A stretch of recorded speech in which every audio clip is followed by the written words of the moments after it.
ஐ friends, இன்றைக்கி நம்மளுடைய சேனலில் 6th ஸ்டாண்டர்ட் ஃபஸ்ட் டேர்மில் அலகு 1 பேரண்டம் மற்றும் சூரிய குடும்பம் இந்த பாடத்தில் இருக்கிற book back one word questions தான் இப்போ நம்ம பார்க்க போகிறோம். நம்மளுடைய சேனலில் சப்ஸ்கிரைப் பண்ணாமல் பார்க்குறவங்க சப்ஸ்கிரைப் பண்ணிவிட்டு பாருங்கள். பக்கத்தில் இருக்கிற பெல் ஐக்கனை கிளிக் பண்ணிக்கோங்க. அப்போ தான் அடுத்தடுத்து புது வீடியோஸ் உங்களுக்கு நோட்டிஃபிகேஷனில் வரும். ஃபர்ஸ்ட் ரோமன் கோடிட்ட இடங்களை நிரப்புக. 1. பேரண்டம் உருவாக காரணமான நிகழ்வு டேஷ். பேரண்டம் உருவாக காரணமான நிகழ்வு பெருவெடிப்பு. ஒன்றுக்கான பதில் பெருவெடிப்பு. கேள்வி 2. இரு வான்பொருட்களுக்கு இடையிலான தொலைவை அளக்க உதவும் அளவு எது அப்படின்னு பார்க்கும் பொழுது ஒளி ஆண்டு. 2க்கான பதில் ஒளி ஆண்டு. கேள்வி 3. சூரிய குடும்பத்தின் மையம் எது அப்படின்னு பார்க்கும் பொழுது சூரியன். 3க்கான பதில் சூரியன். கேள்வி 4. கோல் என்ற வார்த்தையின் பொருள் டேஷ். கோல் என்ற வார்த்தையின் பொருள் சுற்றி வருபவர் அப்படின்னு அர்த்தம். 4க்கான பதில் சுற்றி வருபவர். 5. அதிக துணைக்கோள்களை கொண்ட கோள் எது அப்படின்னு பார்க்கும் பொழுது வியாழன். 5க்கான பதில் வியாழன். கேள்வி 6. நிலவிற்கு அனுப்பப்பட்ட முதல் இந்திய விண்கலம் எது அப்படின்னு பார்க்கும் பொழுது சந்திராயன் 1. 6க்கான பதில் சந்திராயன் 1. கேள்வி 7. புவியின் சாய்வு கோளம் எவ்வளோ டிகிரி சார்ந்திருக்கு அப்படின்னா 23 டிகிரி சாய்ந்து காணப்படுது. கேள்வி 8. நிலநடுக்கோடு சூரியன் நேராக சந்திக்கிற நாட்கள் 2 நாள் இருக்குது. என்னென்ன அப்படின்னு பார்க்கும்பொழுது மார்ச் 21, செப்டம்பர் 23. கேள்வி 9. சூரிய அண்மை நிகழ்வின் பொழுது பூமி சூரியனுக்கு டேஷில் காணப்படுகிறது. சூரிய அண்மை நிகழ்வின் பொழுது பூமி சூரியனுக்கு மிக அருகில் காணப்படுகிறது. 9க்கான பதில் மிக அருகில். கேள்வி 10. பூமியின் மேல் பரப்பின் மீது ஒளிப்படும் பகுதியையும் ஒளிப்படாத பகுதியையும் பிரிக்கிற கோட்டுக்கு என்ன பேர் அப்படின்னா ஒளிர்வு வட்டம் அப்படின்னு பேர். 10க்கான பதில் ஒளிர்வு வட்டம். சரியான விடையை தேர்ந்தெடுക്കുക. 1. பூமி தன் அச்சில் சுழல்வதை இவ்வாறு அழைக்கிறோம். என்ன சொல்லி அழைக்கிறோம்? சுழலுதல் அப்படின்னு அழைக்கிறோம். 1க்கான பதில் சுழலுதல். கேள்வி 2. மகர ரேகையில் சூரிய கதிர்கள் செங்குத்தாக விடுற நாள் என்ன நாள் அப்படின்னு பார்க்கும் பொழுது 2க்கான பதில் டிசம்பர் 22.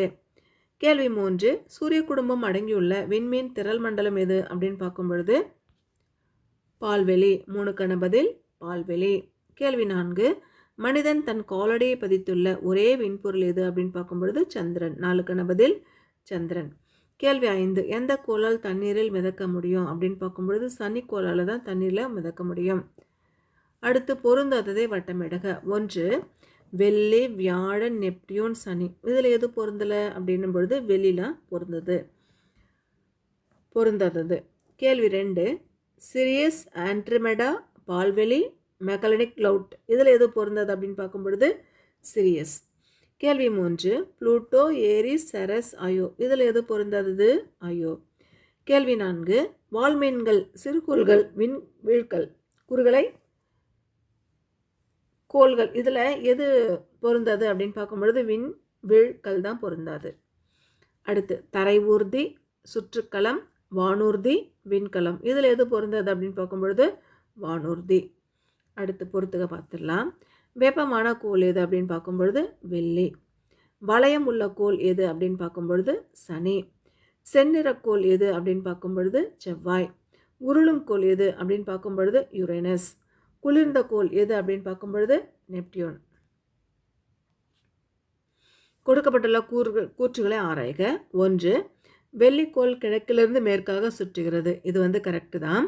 2. ஜூன் 21வது நாள் அன்னைக்கு கடகரையிலே சூரிய கதிர் செங்குத்தாக விழும். இதுவும் கரெக்டு தான். 3.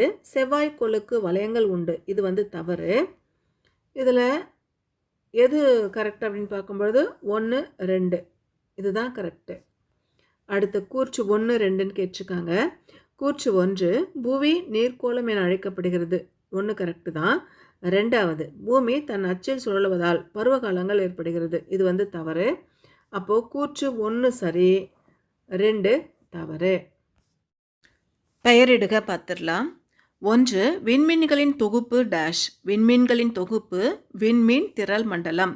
கேள்வி 2. சூரிய குடும்பத்திற்கு அருகில் உள்ள விண்மீன் திரள் மண்டலம் எது அப்படின்னு பார்க்கும் பொழுது இதுக்கான பதில் 2 இருக்குது. 1 Andromeda, Magellanic clouds. Andromeda 1, Magellanic clouds 1, 2. 3வது கேள்வி பிரகாசமான கோள் எது அப்படின்னா வெள்ளிக்கோள். கேள்வி 4, உயிரினங்களை உள்ளடக்கிய கோளம் எது அப்படின்னா பூமி தான் உயிரினங்கள் இருக்குது.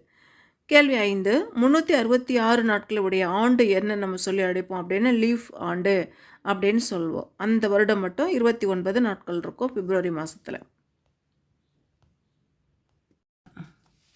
சுருக்கமான விடையலை பார்த்துடலாம். 1, உட்புற கோள்களை பெயரிடுக.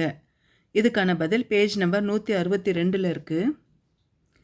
சூரியனுக்கு அருகில் உள்ள 4 கோள்களான புதன், வெள்ளி, பூமி மற்றும் செவ்வாய் உட்புற கோள்கள் அல்லது புவி நகர்கோள்கள் என்று அழைக்கப்படுகிறது. உட்புற கோள்களுக்கு இன்னொரு பேர் புவி நிகர்கோள்கள் அப்படின்னு அர்த்தம். இது கேள்வி 1க்கான பதில். 2, புளூட்டோ தற்சமயம் ஒரு கோளாக கருதப்படவில்லை, காரணம் என்னன்னு கேட்டிருக்காங்க. இதுக்கான பதில் 1, ஃபர்ஸ்ட் பாயிண்ட்டு, புளூட்டோ தன் சுற்றுவட்ட பாதையை அடிக்கடி மாற்றிக்கொண்டது. 2வது பாயிண்ட்டு, நெப்டியூனின் பாதையில் குறுக்கிட்டு கொண்டே இருந்தது. 3வது பாயிண்ட்டு, தனது பாதையை குறுங்கோளுடன் பகிர்ந்து கொண்டது. எனவே விஞ்ஞானிகள் 2006 ஆண்டு முதல் அதை குறுங்கோள்களில் ஒன்றாக சேர்த்து விட்டனர். இதுவரைக்கும் கேள்வி 2க்கான பதில். கேள்வி 3, சூரிய அண்மை என்றால் என்ன? இதுக்கான பதில் பேஜ் நம்பர் 169 இருக்குது. சூரிய அண்மை புள்ளி என்பது புவி தன் சுற்றுப்பாதையில் சூரியனுக்கு மிக அருகில் வருகிற நிகழ்வு தான் சூரிய அண்மை அப்படிங்கிறது. இது கேள்வி 3க்கான பதில். 20 டிகிரி வடக்கு அட்சரேகையில் நின்றால் ஓர் ஆண்டில் சூரியன் அவரின் தலை உச்சிக்கு மேல் எத்தனை முறை வரும்? ஒரே ஒரு முறை தான் வரும். அது என்னைக்கு அப்படின்னா ஜூன் மாதம் 21ஆம் தேதி வரும். கேள்வி 5, எந்த விண்பொருள் தன் சுற்றுப்பாதையை பிற விண்பொருட்களுடன் பகிர்ந்து கொள்கிறது? உதாரணம் தருக. இதுக்கான பதில் பேஜ் நம்பர் 167 இருக்குது. கேள்வி 5க்கான பதில் பார்த்துட்ருக்கோம். மிகவும் குளிர்ந்தும் ஒளி இல்லாமலும் காணப்படுகிறது. குறுங்கோள்கள் கோள வடிவில் காணப்படும். இவை கோள்களைப் போல இல்லாமல் தமது சுற்றுப்பாதையை பிற குருளைக்கோள்களுடன் பகிர்ந்து கொள்ளும்.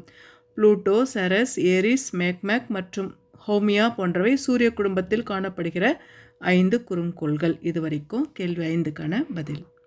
அடுத்து காரணம் கூறுக பார்த்துடலாம். யுரேனஸ் ஏன் உருளும் கோள் என அழைக்கப்படுகிறது? இதுக்கான பதில் பேஜ் நம்பர் 166 இருக்குது. இதன் அச்சு மிகவும் சாய்ந்து காணப்படுவதால் தன் சுற்றுப்பாதையில் ஒரு பந்து உருண்டோடுவது போன்று சூரியனை சுற்றி வருகிறது. கேள்வி 2, நிலவின் மேற்பரப்பில் தரைக்குழி பள்ளங்கள் அதிகமாக காணப்படுகிறது. காரணம் தருகன்னு கேட்டிருக்காங்க.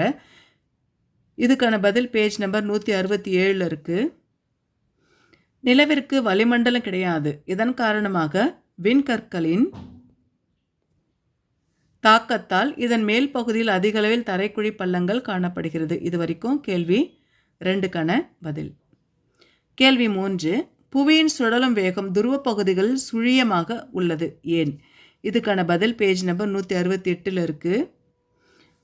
புவியின் சுழலும் வேகம் நிலநடுக்கோட்டு பகுதியில் 1670 கிலோமீட்டர் மணியாகவும் 60 டிகிரி வடக்கு அட்சரேகையில் 845 கிலோமீட்டர் மணியாகவும் துருவ பகுதியில் சுழலும் வேகம் சுழியமாகவும் இருக்கும். இதுவரைக்கும் கேள்வி 3க்கான பதில். அடுத்து விரிவான விடையலி. உட்புற மற்றும் வெளிப்புற கோட்கள் வேறுபடுத்துகன்னு கேட்டிருக்காங்க. இதுக்கான பதில் பேஜ் நம்பர் 162 இருக்குது. சூரியனுக்கு அருகில் உள்ள 4 கோள்களான புதன், வெள்ளி, பூமி மற்றும் செவ்வாய் உட்புற கோள்கள் அல்லது புவி நகர்கோள்கள் என அழைக்கப்படுகிறது. இது உட்புற கோள்களுக்கான உதாரணம். அதுக்கடுத்து ஃபஸ்ட்டு கேள்வியிலேயே கண்டினியூ ஆகுது. சூரிய குடும்பத்தில் உள்ள கடைசி 4 கோள்களான வியாழன், சனி, யுரேனஸ் மற்றும் நெப்டியூன் ஆகியன வெளிப்புற கோட்கள் அல்லது வியாழன் நிகர்கோள்கள் என்று அழைக்கப்படுகிறது. இதுவரைக்கும் கேள்வி 1க்கான பதில். உட்புற கோள்கள் வெளிப்புற கோட்கள் இருக்கு இல்லையா விரிவான விடையில், அதுக்கான பதில் இது. கேள்வி 2, புவியின் சுழலுதல் மற்றும் சுற்றுதல் நிகழ்வுகளால் ஏற்படுகின்ற விளைவுகள் யாவைன்னு கேட்டிருக்காங்க. இதுக்கான பதில் பேஜ் நம்பர் 169 இருக்குது. கேள்வி 2க்கான பதில் பார்த்துட்ருக்கோம். சுழலுதல் சுற்றுதல் என்றால் என்னன்னு கேட்டிருக்காங்கல்ல. சுழலுதல் பார்த்துடலாம். புவி தன் அச்சில் தன்னைத்தானே சுற்றுவதை சுழலுதல் என்று கூறுகிறோம். மேற்கிலிருந்து கிழக்காக சுழலும் பூமியானது ஒரு முறை சுழலுவதற்கு 23 மணி நேரம் 56 நிமிடங்கள் 409 வினாடிகள் எடுத்துக்கொள்கிறது.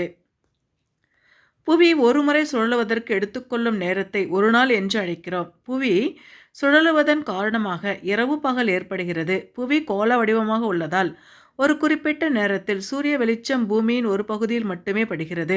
அப்பகுதிக்கு அது பகல் பொழுது ஆகும். பூமியின் ஒளிபடாத பகுதி இரவாக இருக்கும். இவ்வாறு பூமியின் ஒளிபடும் பகுதியையும் ஒளிபடாத பகுதியையும் பிரிக்கும் கோட்டிற்கு ஒளிர்வு வட்டம் என்று பெயர். சுற்றுதலை பார்த்துடலாம். பூமி தன் நீள்வட்ட பாதையில் சூரியனை சுற்றி வரும் நகர்வையே சுற்றுதல் என்று கூறுகிறோம். பூமி வினாடிக்கு 30 கிலோமீட்டர் வேகத்தில் சூரியனை சுற்றி வருகிறது. பூமி ஒரு முறை சூரியனை சுற்றி வர 365 நாட்கள் ஆகிறது. இது தோராயமாக 365 நாட்களாக எடுத்துக்கொள்ளப்பட்டு ஒரு வருடம் என்று அழைக்கப்படுகிறது. மீதமுள்ள கால் நாட்கள் 4 ஆண்டுகளுக்கு ஒரு முறை ஒரு நாளாக கணக்கிடப்பட்டு பிப்ரவரி மாதத்தில் கூடுதலாக ஒரு நாள் சேர்க்கப்படுகிறது. அதாவது 4 வருடங்களுக்கு ஒரு முறை பிப்ரவரி மாதத்திற்கு 29 நாட்களாக இருக்கும். அந்த வருடம் லீஃப் வருடம் என்று அழைக்கப்படுகிறது. புவி தன் அச்சில் சாய்ந்து சூரியனை சுற்றி வருவதால் பருவகாலங்கள் தோன்றுகிறது. இதுவரைக்கும் கேள்வி 2க்கான பதில். கேள்வி 3, புவிக்கோள்களின் தன்மைகள் பற்றி விவரி. இதுக்கான பதில் பேஜ் நம்பர் 170 இருக்கு. புவிக்கோள்கள் இருக்குல்ல, இங்கிருந்து எடுத்துக்கணும். உயிரினங்கள் வாழ தகுதியான கோள் புவியாகும். புவியில் காணப்படும் 3 தொகுதிகள் பாறைக்கோளம், நீர்க்கோளம் மற்றும் வளிமண்டலமாகும். இத்தொகுதிகளுடன் தகுந்த காலநிலையும் நிலவுவதால் உயிரினங்கள் வாழ தகுதியுள்ள இடமாக புவி மாறியுள்ளது. உயிரினங்கள் வாழக்கூடிய குறுகிய மண்டலம் உயிர்க்கோளம் என்று அழைக்கப்படுகிறது. இந்த பேராகிராஃப் எடுத்துக்கிட்டு அடுத்து பாறைக்கோளம். பாறை என்ற பொருள்படும் லித்தோஸ் என்ற கிரேக்க பதத்திலிருந்து பாறைக்கோளம் என்ற சொல் பெறப்படுகிறது. புவியின் மேற்பரப்பில் காணப்படும் பாறைகள் மற்றும் மண் அடுக்கை பாறைக்கோளம் என்று கூறுகிறோம். இந்த நிலப்பரப்பில் உயிரினங்கள் காணப்படுகிறது. அடுத்து நீர்க்கோளம். ஹைட்ரோ என்ற கிரேக்க சொல்லிலிருந்து பெறப்பட்ட சொல்லே ஹைட்ரோஸ்பியர் ஆகும். இதற்கு நீர்க்கோளம் என்று பெயர். இது பெருங்கடல்கள், கடல்கள், ஆறுகள், ஏரிகள், மலையுச்சிகளில் காணப்படுகின்ற பனிக்கவிகைகள், வளிமண்டலத்தில் காணப்படுகின்ற நீராவி ஆகிய அனைத்தையும் உள்ளடக்கியது. அதுக்கடுத்து வளிமண்டலம். அட்மோ என்ற கிரேக்க பதத்தில் வலி அல்லது காற்று என்று பொருள். புவியை சுற்றி காணப்படுகின்ற பல்வேறு காற்று தொகுதி வளிமண்டலம் எனப்படுகிறது. வளிமண்டலத்தில் காணப்படுகின்ற வாயுக்கள் நைட்ரஜன் 78%, ஆக்சிஜன் 21% முதன்மையான வாயுக்கள் ஆகும். Carbon di oxide, argon, hydrogen, helium மற்றும் ஓசோன் வாயுக்கள் குறைந்த அளவில் காணப்படுது. அடுத்து உயிர்க்கோளம். பாறைக்கோளம், நீர்க்கோளம் மற்றும் வளிமண்டலம் ஆகியவற்றோடு தொடர்புடைய உயிரினங்கள் வாழக்கூடிய ஒரு பகுதி உயிர்க்கோளம் எனப்படுகிறது. பயோ என்ற கிரேக்க சொல்லிலிருந்து உயிர் என்ற பொருள் உயிர்க்கோளம் பல்வேறு மண்டலங்களால் பிரிக்கப்பட்டு ஒவ்வொரு மண்டலம் ஒப்பற்ற காலநிலை, தாவரங்கள் மற்றும் விலங்கினங்களை கொண்ட பகுதியாக உள்ளது. இந்த மண்டலம் சுழல் மண்டலம் என்று அழைக்கப்படுகிறது. இதுவரைக்கும் கேள்வி 3க்கான பதில். அதாவது புவிக்கோளம், பாறைக்கோளம், அதுக்கடுத்து நீர்க்கோளம், வளிமண்டலம், உயிர்க்கோளம், இது எல்லாத்தையுமே ஷார்ட் பண்ணி பாயிண்ட் அவுட் பண்ணி எழுதணும். அடுத்து கொடுக்கப்பட்டுள்ள படத்தை பார்த்து விடையளிக்கவும் கேட்டிருக்காங்க. சூரியனுக்கு அருகாமையில் உள்ள கோள் எது அப்படின்னு பார்க்கும் பொழுது புதன். பெரியதான கோள் எதுன்னும் பொழுது வியாழன். சூரியனிடமிருந்து தொலைவில் உள்ள கோள் எது அப்படின்னு பார்க்கும் பொழுது நெப்டியூன். 2வது சிறிய கோள் எது அப்படின்னும் பொழுது செவ்வாய். படத்தை பார்த்து பதில் எழுதி கேட்டிருக்காங்க. படத்தில் உள்ள கோளின் பெயர் என்ன அப்படின்னும் பொழுது யுரேனஸ். கோளுடைய நிறம் என்ன அப்படின்னா பச்சை. இந்த நிறத்திற்கான காரணம் என்ன அப்படின்னா மீத்தேன் வாயு இந்த கலர் பச்சை கலரில் இருக்குது, அதனால் இது பச்சையாக இருக்குது. அடுத்து குறுக்கெழுத்து புதிர் பார்த்துடலாம். இடமிருந்து வலமாக. இரவும் பகலும் சமமாக காணப்படுகிற நிகழ்வுக்கு பேர் அப்படி என்னென்னா சம பகல் இரவு நாள். அடுத்து குறுங்கோள் எது அப்படின்னும் பொழுது புளூட்டோ. சூரியனிடமிருந்து மிக தொலைவில் உள்ள கோள் எது அப்படின்னும் பொழுது நெப்டியூன். சூரியனில் உள்ள வாயு என்ன அப்படின்னும் பொழுது ஹைட்ரஜன். அடுத்து மேலிருந்து கீழாக பார்க்கும் பொழுது நான் காலையில் தென்படுவேன். இது என்ன? விடிவெள்ளி. நிலவை ஆராய இந்தியாவில் அனுப்பப்பட்ட முதல் விண்கலம் எது அப்படின்னா சந்திராயன். நான் 76 ஆண்டுகளுக்கு ஒரு முறை தோன்றுவேன். இதுக்கு என்ன பேர்? ஹேலி. அடுத்து பூமியின் நடுவில் செல்லும் ஒரு கற்பனை கோடுக்கு பேர் என்னென்னா அச்சு. எனக்கு 2 துணைக்கோள்கள் உண்டு. இது என்ன? செவ்வாய். இதோட இந்த பாடத்தில் இருக்கிற புக் எக்ஸசைஸ் வினா விடைகள் எல்லாமே முடியுது.